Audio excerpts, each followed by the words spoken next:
Olá, tudo bem? Tenho a palavra de Deus para compartilhar contigo nessa reflexão com base em textos do dia 24 de janeiro, onde a nossa meditação do dia ela está em Mateus 28 e Gênesis 39 e 40. Eu quero compartilhar com você uma reflexão com base em Mateus 28, de 1 a 10, onde nós veremos a importância de nós encontrarmos aquele que vive. Se você puder acompanhar na sua Bíblia, tá certo? Diz assim a santa e poderosa palavra de Deus. E no fim do sábado, quando já despontava o primeiro dia da semana, Maria Madalena e a outra Maria foram ver o sepulcro. E eis que houvera um grande terremoto, porque um anjo do Senhor, descendo do céu, chegou, removendo a pedra da porta, e sentou-se sobre ela. E o seu aspecto era como um relâmpago, e as suas vestes brancas como neve. E os guardas, com medo dele, ficaram muito assombrados e como mortos. Mas o anjo, respondendo, disse às mulheres: Não tenhas medo, pois eu sei que buscais a Jesus, que foi crucificado. Ele não está aqui, porque já ressuscitou, como havia dito. Vinde, vede o lugar onde o Senhor jazia. E depois, imediatamente, e dizei aos seus discípulos que já ressuscitou dentre os mortos. E eis que ele vai adiante de vós para a Galileia. Ali o vereis. Eis que eu vou-lo tenho dito. E, saindo elas apressadamente do sepulcro, com temor e grande alegria, correram a anunciá-los aos seus discípulos. E indo elas a dar as novas aos seus discípulos, eis que Jesus lhes sai ao encontro, dizendo: Eu vos saúdo. E elas, chegando, abraçaram seus pés e o adoraram. Então Jesus disse-lhes: Não temais, ide dizer a meus irmãos que vão a Galileia, e lá me verão.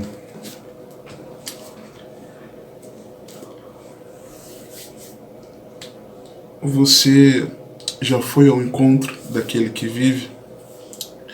Você já foi a Galileia espiritual, o local de encontro com Cristo ressurreto?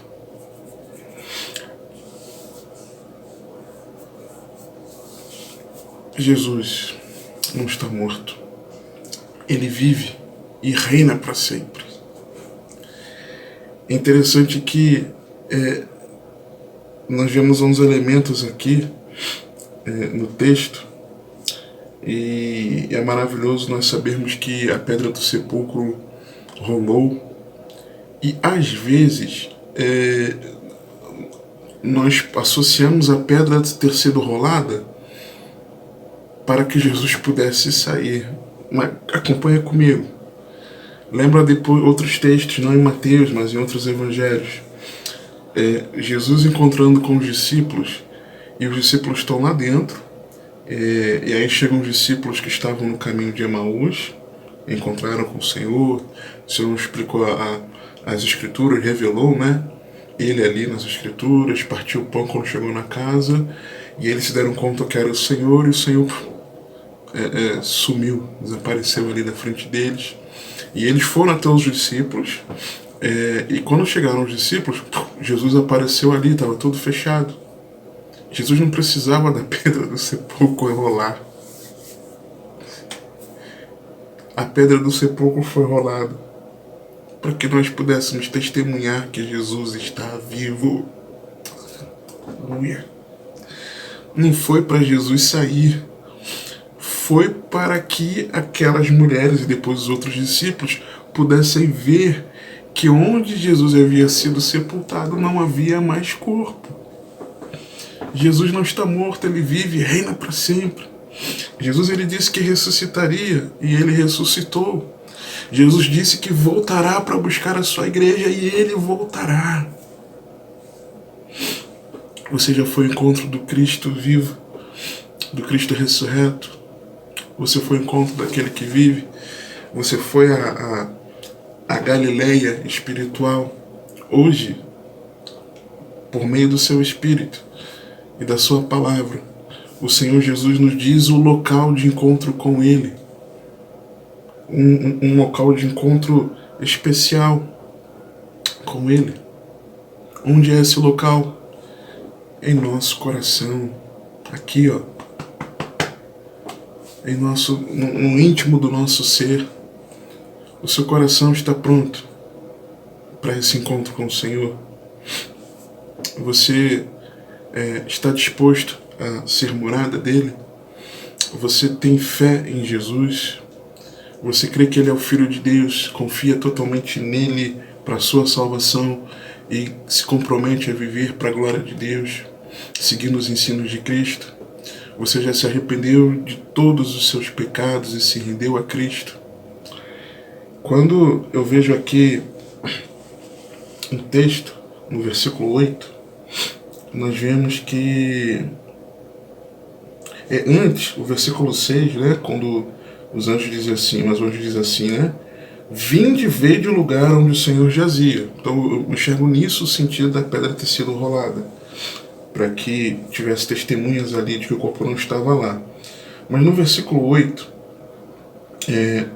as mulheres saem e eu enxergo, quando elas têm essa consciência que de fato Jesus ressuscitou, elas têm três atitudes que eu vejo que são três atitudes que todos nós devemos ter quando compreendemos que Jesus está vivo e compreendemos essa ressurreição. Quando nós compreendemos essa ressurreição, antes, vá comigo por favor, se você puder abrir sua Bíblia, se não, eu não coloquei na reflexão, mas eu me lembrei agora, Romanos,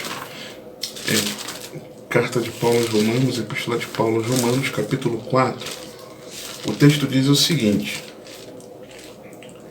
a partir do versículo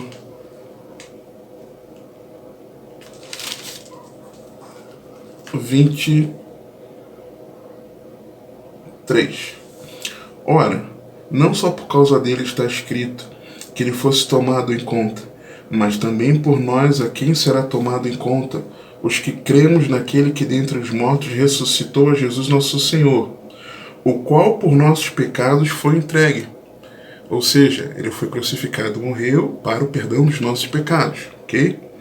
E ressuscitou para a nossa justificação.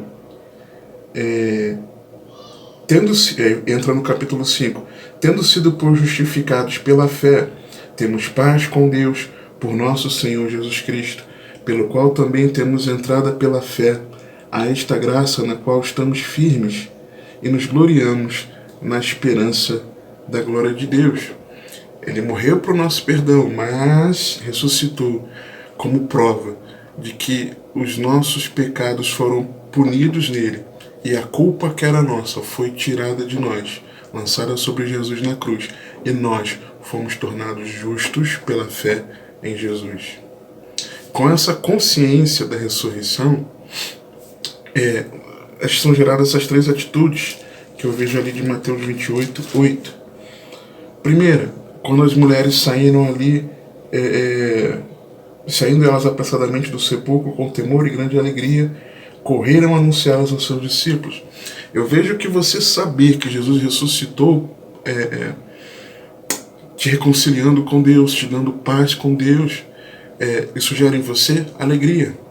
A alegria por saber que nele temos paz com Deus e vida eterna. Elas saíram com grande alegria.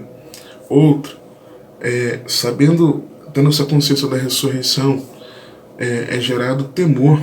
Nós temos temor por saber que a nossa salvação foi pela graça, mas custou o derramamento do precioso sangue do Filho de Deus. Elas saíram com temor daquele lugar, diante de tudo aquilo que elas viram, mas elas também saíram com pressa em anunciar as boas novas, saindo elas apressadamente do sepulcro. Aí depois fala, correram a anunciá-lo aos seus discípulos. Eu vejo essas três atitudes, elas são naturais. Alegria, temor e o senso de urgência, pressa. Talvez você já tenha de verdade essa consciência da ressurreição de Cristo, de desejar ter um encontro pessoal com Ele, mas é possível, e esse é o problema, que nesse encontro você esteja incorrendo num grave equívoco que muitos incorrem. Um dos graves equívocos que muitos cometem na vida cristã é querer separar a conduta do relacionamento. A reverência que devemos dar a Deus da intimidade. O estilo de vida santo do amor. Não dá para separar. É necessário compreendermos que a caminhada cristã ela envolve esses dois importantes aspectos. E por que eu estou dizendo isso? Porque quando nós vimos o verso 7, o anjo dizendo: "E depois imediatamente e dizei aos seus discípulos que já ressuscitou dentre os mortos, e eis que ele vai adiante de vós para a Galiléia, ali o vereis, eis que eu vou tenho dito." Então, o anjo se refere aos seguidores de Jesus, aos discípulos. Já no verso 10, quando elas encontram o Senhor, olha o que o Senhor diz. Então Jesus disse-lhes, versículo 10, "Não temais, ide dizer a meus irmãos que vão a Galiléia e lá me verão." O anjo fala, vão aos discípulos. Jesus diz, vão aos meus irmãos. Mas peraí, discípulo ou irmão? Esse é o grave equívoco. Porque tem gente que é muito temente ao Senhor, procura ser obediente, procura obedecer a palavra, procura seguir os passos do Senhor, ser um verdadeiro discípulo, mas se esquece de que é irmão do Senhor Jesus. Como assim, irmão? Filhos do mesmo Pai. E o contrário também. Tem gente que só quer ser irmão de Jesus, mas não quer ser o seu discípulo. Quer tê-lo como irmão mais velho, mas não quer tê-lo como Senhor. Então quer só relacionamento. É só aquilo do lindo, lindo, lindo és. Glória, glória eu te dou. Mas nada contra a canção especificamente, tá? Não me vem à mente agora que você deve saber o que eu falo. E outras mais. Falando que diante do Senhor eu me rasgo, eu me rendo, eu me prostro. Tudo o que eu faço em relação ao Senhor no relacionamento. Eu abraço, eu beijo, eu danço. Vem dançar comigo. Se busca um relacionamento, mas não se busca a reverência e a obediência de que um discípulo deve ter com seu Senhor. Você está entendendo? Não podemos separar as duas coisas. As duas coisas caminham juntas. Tanto é preciso compreender que tanto a conduta reverente no estilo de vida, como um discípulo de Cristo, quanto o relacionamento íntimo em amor como irmão de Jesus, cabem dentro da caminhada cristã. A caminhada cristã envolve esses dois aspectos. Um reverente estilo de vida, uma conduta reverente, no estilo de vida, como discípulo, você saber como se portar dignamente como servo de Deus, mas um relacionamento íntimo em amor como irmão de Jesus.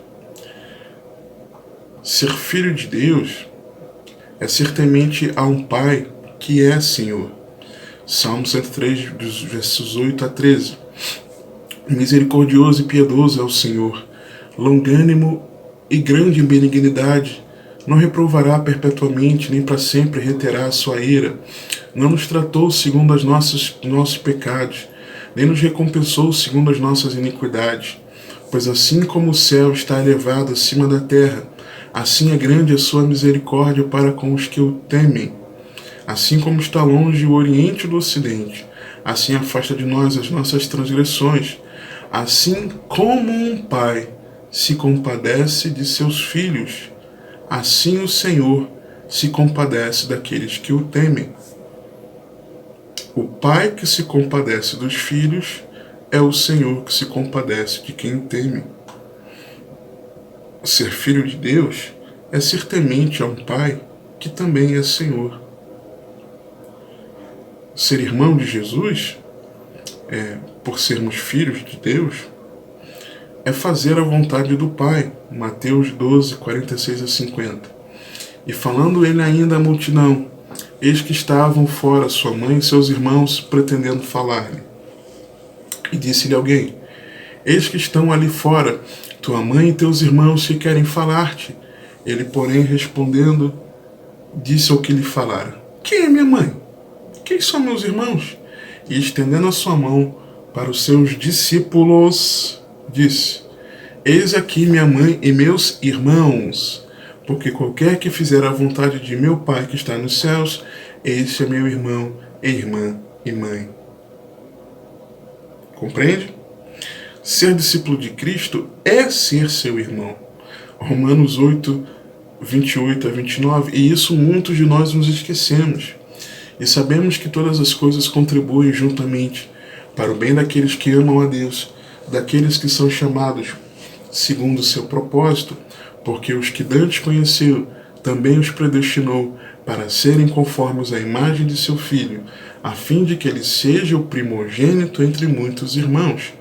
Ser a imagem de Jesus é você ser parecido com Jesus, é você ser um verdadeiro cristão, um verdadeiro discípulo de Cristo, ok?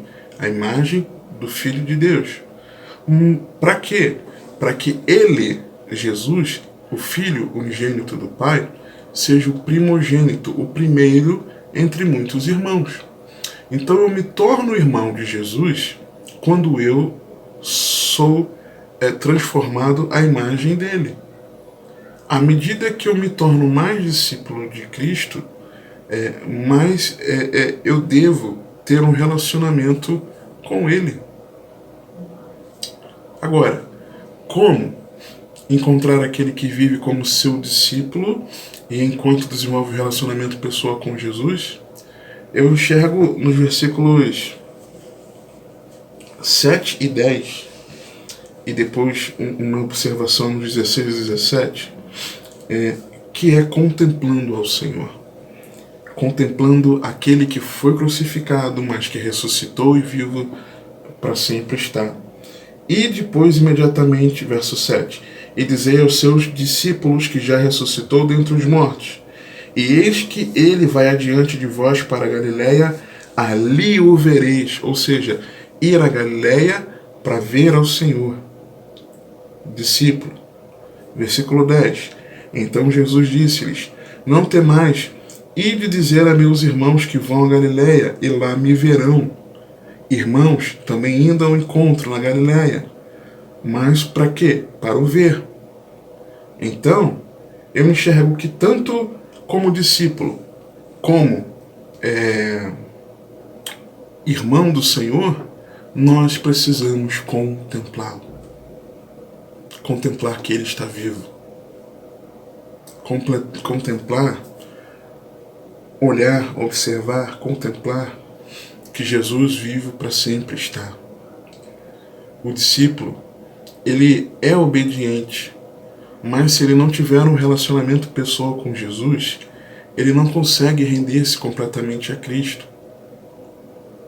Ele não consegue entregar a vida dele a Jesus de verdade, porque ele ainda não tem uma fé bíblica. E eu vejo isso nos versos 16 e 17, e olha,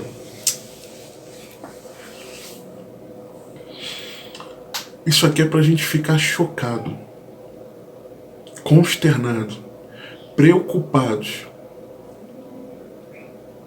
temerosos. Verso 16.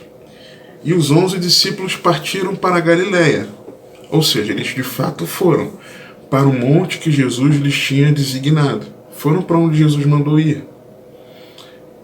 Aí no verso 17, e quando o viram, Lembra que no versículo 7, a instrução era para os discípulos irem a Galileia, que ali o veriam. E o próprio Jesus falou com as mulheres: manda meus irmãos irem a Galileia, para lá eles me verem. Quando eles chegam a Galileia, eles vão ao monte que Jesus tinha mandado. E quando o viram, olha o que o texto diz, presta atenção no versículo 17. E quando viram, o adoraram, mas alguns duvidaram.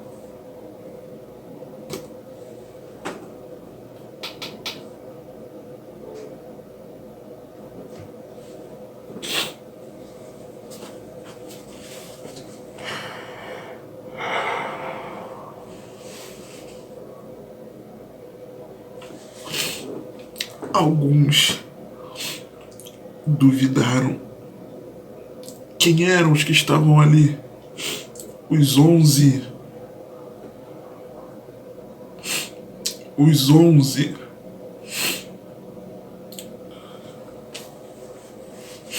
Alguns duvidaram.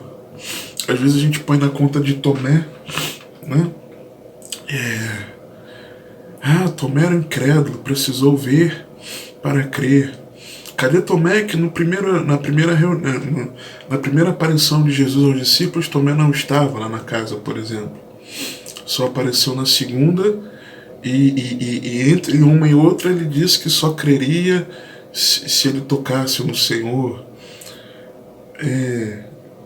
Mas o texto diz que alguns, não está dizendo que foi um, que aí nós vamos colocar na conta de Tomé, não. Dos 11, alguns duvidaram. 11 que estavam no dia a dia com Cristo. 11 que ouviram suas instruções, viram seus milagres. 11 que foram instrumentos de Deus na pregação do Evangelho, na cura, na expulsão de demônios. 11 que testemunharam Jesus andando sobre as águas. 11 que testemunharam Jesus acalmando a tempestade. 11 que testemunharam Jesus ressuscitando mortos.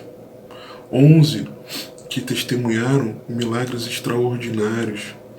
11 que ouviram as palavras de vida eterna. 11 que ouviram as explicações das parábolas na intimidade ali, na amizade. 11 que estavam que ouviram de orações mais íntimas do Senhor, algumas. Esses 11 estavam ali juntinhos com o Senhor. Alguns duvidaram. Se duvidaram, eles tinham uma fé bíblica. E eu chamo de uma fé bíblica crer, confiar e comprometer-se com o Senhor. Alguns não. Alguns não. Hebreus 12, 1 e 2. Portanto, nós também, pois que estamos rodeados de uma tão grande nuvem de testemunhas, deixemos, no sentido de colocar de lado, tirar do caminho, remover todo o embaraço, uma massa, uma carga, um peso, um estorvo, aquilo que não é pecado, mas que nós colocamos na nossa vida e tem sido peso, ou colocaram diante da nossa vida e nós mantemos sendo peso na nossa vida, na nossa caminhada. E o pecado que tão de perto nos rodeia, que envolve habilmente, que cerca e incomoda continuamente, e corramos com perseverança a carreira que nos está proposta, olhando para Jesus, o autor e consumador da fé. Autor no sentido de ser o líder principal, o exemplo, o pioneiro, e no sentido dele ser o consumador como o aperfeiçoador, o maior exemplo na fé, o qual, pelo gozo que lhe estava proposto, suportou a cruz, desprezando a afronta, quando ele foi crucificado, e assentou-se à destra do trono de Deus, depois dele ter ressuscitado.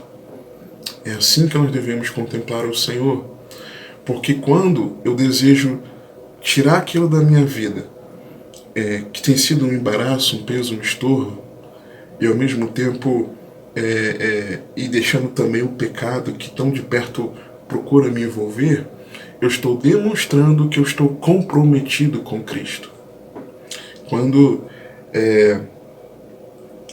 eu corro com perseverança a carreira que me está proposta, olhando para Jesus, quando eu sei que tem uma carreira e eu estou seguindo ali naquela carreira, eu estou demonstrando que eu confio de que eu chegarei lá ao final por Cristo Jesus. E da mesma forma também, quando eu olho para Jesus sabendo que Ele é aquele que suportou a cruz, desprezando a afronta, que Ele foi crucificado e que Ele ressuscitou, por isso Ele assentou-se à destra de Deus, é confiar que o mesmo Cristo que foi até a glória, está à destra do Pai, é o mesmo que voltará para nos buscar. Então, de verdade, nós cremos, nós confiamos e nos comprometemos com aquele que vive. E aí eu te pergunto, você já foi ao encontro do Cristo ressurreto? Você já foi ao encontro daquele que vive? Você já foi à Galileia espiritual? Jesus está vivo para sempre. Ele vive e reina para sempre. A pedra do sepulcro rolou não para que ele passasse pela abertura que teve, porque ele não precisava disso, ressurreto no corpo glorioso, mas para que você e eu pudéssemos testemunhar que ele ressuscitou. Encontre-se com Jesus, renda sua vida a ele, creia que ele é o Filho de Deus, que morreu na cruz para te salvar, mas não apenas para isso, mas para te reconciliar com Deus, para que você tenha um relacionamento pessoal com Ele. E muito em breve, Ele retornará para te buscar. Amém? Que o Senhor te abençoe e te guarde, que Ele te conduza e governe a sua vida, porque você tem acesso.